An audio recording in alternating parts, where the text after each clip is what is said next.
Good morning, Bucknutters. Welcome to the Bucknuts Morning Five, here live from Indianapolis for Big Ten Media Days here on Wednesday, July 26th, 2023. I am Dave Biddle. I'll be joined by Patrick Murphy and Steve Helwagen in just a moment. Before I do that, I am thrilled to talk about our new sponsor for the Bucknuts Morning Five, Factor. It is a delivery service. If you're like me, you like to make meals at home, but you don't like the prep.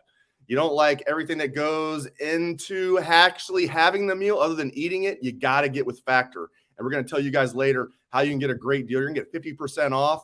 My wife and I just bought some. We had some smoothies. We had some chicken. We had some steak and a lot of other good stuff. So I highly recommend Factor. It'll be delivered to your door. We'll tell you later how you can get 50% off. In fact, I'm going to tell you right now you can get 50% off. Head to factormeals.com/bucknuts50, factormeals.com/bucknuts50, and use code bucknuts50 to get 50% off. That's code bucknuts50 at factormeals.com/bucknuts50 to get 50% off. You can't beat that. All right, I'm going to welcome in my boys now. Steve Helwagen, Patrick Murphy, welcome in. I've been well fed thanks to Factor. They're doing great stuff. I know you guys love it as well. We're here in Indy. We're going to be speaking with Ryan Day. We're going to be speaking with JT Tumaloau, Marvin Harrison Jr., and Cade Stover later today. We'll start with Patrick Murphy. Patrick, let's start with Ryan Day. What do you really want to hear from Coach Day the most? That's a good question. I feel like these events, unless there's a big thing, like we often don't get a ton out of this, right? Of just like, look, Ryan Day's not going to announce that Kyle McCord's a starting quarterback, even though there are now odds out there that say he's a starting quarterback. He's not going to announce, at least I don't think that they've, changed anything in terms of the approach to Michigan. I posted on our board yesterday just asking our subscribers kind of what they want to know from Big Ten Media Days. And of the serious responses I got, and most of them were not serious, it's all things that's like, we're going to have to drag out of Coach Day throughout the next few weeks leading into the season. So, look, I think things like health of the team, approach, how he feels like they've come out of summer workouts, which are now more extensive than they used to be, and the players are able to work with coaches some. Maybe talk about the offensive line a little bit. We got a chance at one of the NIL events recently to talk to Josh Fryer. He said he is the team's left tackle. So, things like that, I think will be interesting to hear Ryan Day's perspective on that. But I expect there will be good stuff that comes out of it. But in terms of just like the headline grabbing things like starting quarterback and things like that, I don't know if we're going to get that just yet. I think those things will come as we get through fall camp. Steve Helwagen, same question. What are you most curious to hear about later today? Oh, man. There's so much out there, and it's been a while since we talked to Coach Day. And obviously, the offensive line is probably the biggest story, I think, in what he thinks it's going to take to get that unit where it needs to be. And then obviously people are going to ask about the defense. Is it truly improved? Is it going to be improved based on what we saw the last two games of the season? Really, the last three games of the season weren't very good defensively. So I think that there's a lot out there that you can get into. This team is so loaded in terms of talent and top high-end guys. And depth. And it's just like, I don't want to say it's too good or too big to fail, but they're awfully good and they're awfully talented. And you don't want to see them fail, obviously, if you're an Ohio State fan. So I think that there's a lot out there that can be discussed about what it's going to take to get the best football out of this team this year. And I think that, it's going to start. Practice next Thursday is where it all starts. And this today is just part of it. I want to take back something I said real quick, Dave. I said that he won't talk about a change in approach to the Michigan game. And I'm thinking about it more as Steve was talking there. And yesterday, I guess, Michigan was named the preseason favorite for the Big Ten. And I remember 2 years ago talking to Cade McNamara at this event and him talking about how they changed the approach to really focus in on Ohio State. And so I do think presenting it to Ryan Day, if you can present it the right way about okay, it's been obviously 2 years. He's talked this offseason about maybe learning some things about how you have to prepare for that game. Maybe we will get some more about that, just given kind of the poll that came out. I'm sure he's aware of that fact. And look, this is a big monkey that's on his back. I know they made the playoff last year and had a chance to get to the national championship game, but a third straight loss to Michigan would be big. So it's clearly something that he is aware of, that he's been thinking of throughout the offseason. So maybe we will get a little bit more from Coach Day on kind of that rivalry and what this year could mean when they get to the end of November. Steve Helwagen, we'll get Patrick Murphy's thoughts on this as well. Speaking of Jim Harbaugh, yesterday it was announced he will be serving a 4-game suspension for lying to the NCAA. We don't have to think that long ago where Jim Tressel lost his job for lying to the NCAA. What do you make of this penalty for Jim Harbaugh? And do you think they're going to be able to get by beating like Bowling Green and UNLV and some of these stalwarts that they're going to have, Rutgers, in these first 4 games, Steve? Man, it's going to be difficult. I think they're going to muddle through one way or the other. I think they'll find a way to still beat Bowling Green by, excuse me, it's early. Still beat Bowling Green by 40, 50 points probably one way or the other. So, yeah, I'm not too worried about, what the impact of that's going to be, just because they have too good of a team to slip up and let something bad happen, I think, early in that season. But, for again, it's a different time, I guess. And I think that, again, I don't know the whole particulars about everything that happened with Harbaugh, but, I don't know. I guess you win back-to-back Big Ten championships, beat Ohio State finally 2 years in a row, and you're their favorite son, former quarterback at the school. Perhaps all that added up to what happened here with Michigan. For 2 years, 3 years, you've been wondering, if he'd find a job somewhere else and walk away. And was this because he knew something was coming from the NCAA or not? And, he ended up not leaving Michigan, and now this happened. So I don't know. The whole thing's weird. The whole thing's just weird to me. Patrick, any thoughts on the Harbaugh suspension? Our friend Ari Wasserman at The Athletic wrote a story yesterday after this was announced that I thought was really well done. And I don't prop up Ari a ton, so this is big. Neither do I. But no, we all like Ari. Ari's a good guy. We've all had our tiffs, maybe. We've all had our poker battles with Ari, but I'm on Team Ari right here. I'm on Team Ari. I like Ari. But basically, the gist of the story was that the NCAA or college football has come a long way and he used the Ohio State example, you aren't having coaches lose their job for something as silly as he bought some kids cheeseburgers at a local place in Ann Arbor. That's what he did, and then he apparently lied to the NCAA about it. It's a nothing burger, to keep the metaphor there, and kind of like when you lie about tattoos and stuff, Yeah, again, I think it should, back then it shouldn't have been a big deal. It wasn't a big deal here.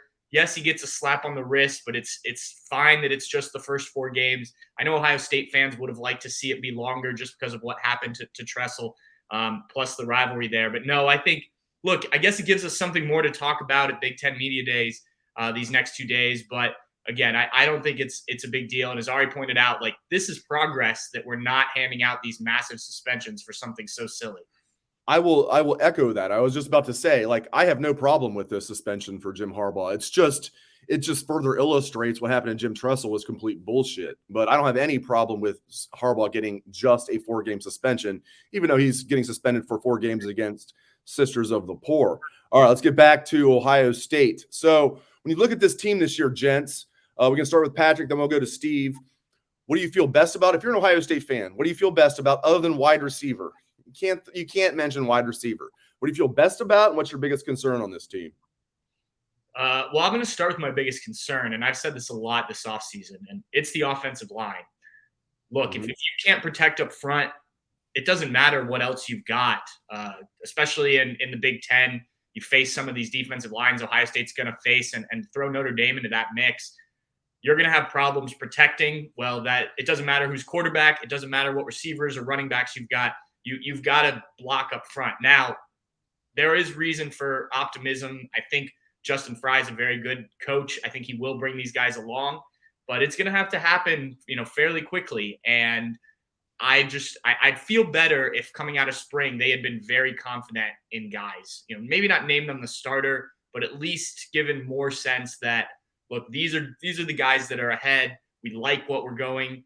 It was kind of like, we're not so sure about where we stand is kind of the vibe I got personally. So that concerns me.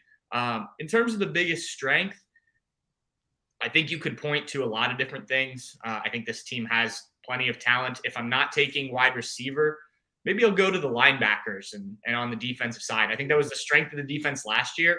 I think obviously you've got the two starters back, CJ Hicks. Tommy No Thumbs, as Knowles calls him, Tommy No Thumbs. Yeah, which I believe came from, if we're just shouting out other places that cover college football, I believe Cleveland.com penned that one on their podcast. But yeah, I'd say, look, you've got those two guys come back. You got CJ Hicks. You've got plenty of depth at that spot. I like the talent there. James Laurinaitis, I've talked about him a lot this offseason. I think he's going to be a huge addition, working alongside Jim Knowles, coaching those linebackers. So I think that will be a strength for the Buckeyes for sure this year. Steve Helwagen, same question. What's the strength? What's the weakness on this team? Yeah, weakness, I want to see on defense, I want to see them exert real pressure on the quarterback. And in the games where it really matters, Wisconsin, Michigan, perhaps, stop the run. I mean, those are probably they kind of go hand in hand. I think the defensive front four has got to play better and impact games better. So I won't go offensive line like Pat did just because I wanted to do something a little bit different. But to me, they set the tone for everything that happens defensively up front. And really, since Chase Young left, it's been really a mess up front for Ohio State the last probably 3 seasons. So I want to see improved play up front on defense. What do I like the best? You took away wide receiver. You took away wide receiver. Right off the board. I think 2 things, and first one's probably running backs. I think running backs, you have as good and deep a group, and I think if you do have an injury to Henderson or Williams this year, it will not be a death knell for this team, as we saw at the end of the year last year when neither of those guys were no longer available. It really kind of it made the offense play left-handed in some respects. I think that you'll have some other guys. Dallin Hayden, to me, would probably start at 125 of the other 135 Division 1A FBS teams. So to me, he should get to play some. And Chip Trianum in some situations, although he showed some burst in the spring that was really impressive. So your 4 guys deep. Evan Pryor, we don't know about until they get him out there in contact. And then the other part of that I like is the defensive secondary. I thought that was much improved in the spring, like night and day improved in the spring. I mean, they still gave up some plays just because you had great wide receivers out there. But, I mean, when you had veteran guy like Jahad Carter, guy who played a lot in the SEC, Davison Igbinosun, you've created competition. And that's something that guys played by default the last 2 or 3 years just because you were so thin, so banged up. And now that's no longer the case. You have to be a good player to actually play in the back end on defense at Ohio State now. So to me, that's a strength, and I want to see how that plays out, because I think if it goes hand in hand with improved play up front, they're going to shave a touchdown off what they gave up last year. I don't think that's even a question in my mind. And if they do that and play well in the big games, then they're going to win those big games. I also like the secondary, Steve. I was just about to talk about that. I like the talent and I like the depth. Last year, the secondary was a liability at times because they were banged up. But this year, they've got the depth. They've got the talent. Guys like Denzel Burke, who good as a true freshman, sophomore slump. Now in his money year, I think he's going to have a big year. We can go on and on. Jordan Hancock, as you mentioned, Davison Igbinosun and Jair Brown at corner. and some others. Then at safety, Sonny Styles, Lathan Ransom, on and on and on. Cam Martinez, Jahad Carter, as you mentioned, the transfer from Syracuse. Josh Proctor's still around. Court Williams, Kai Stokes, who I really like. Patrick Murphy, I want you to talk about the secondary. Do you like the talent? Do you like the depth? And I want you to talk about Igbinosun for a moment.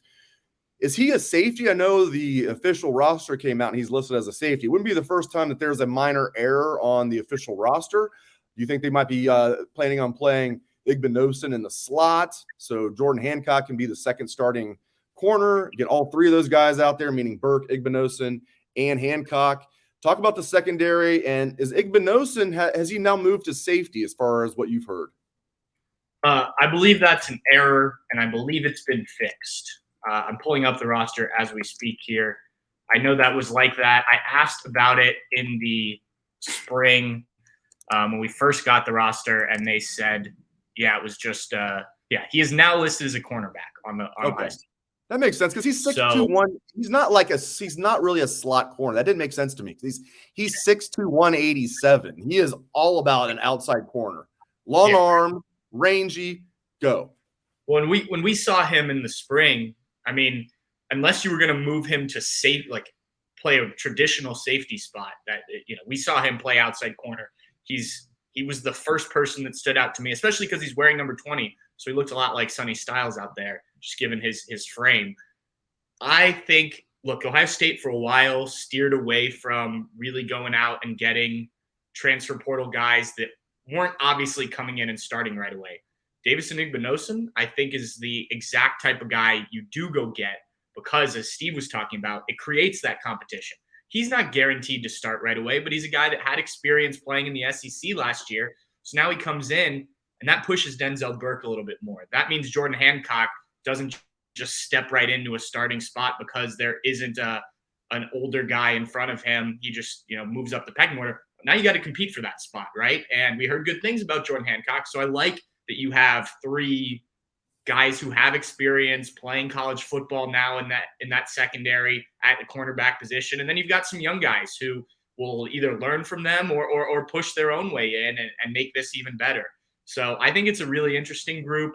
The secondary in general, I think Steve summed it up well, that the competition that they have, you listed a number of guys there. A guy like Court Williams, who 2 years ago we were hearing really good things about before he started to get hurt quite a bit. Can he get healthy? Can he work his way in there? We hardly talked about him in spring just because of all the other guys they have back. What's Josh Proctor's role as a, sixth-year senior now? He's a guy who, again, another guy they really liked before start of last year when he had some struggles. Obviously, he's battled his own injuries during his career. So they've got plenty of depth.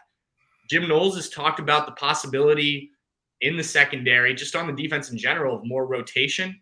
Do they look to match up a little bit more to try and keep guys healthy? I think that's certainly a possibility here.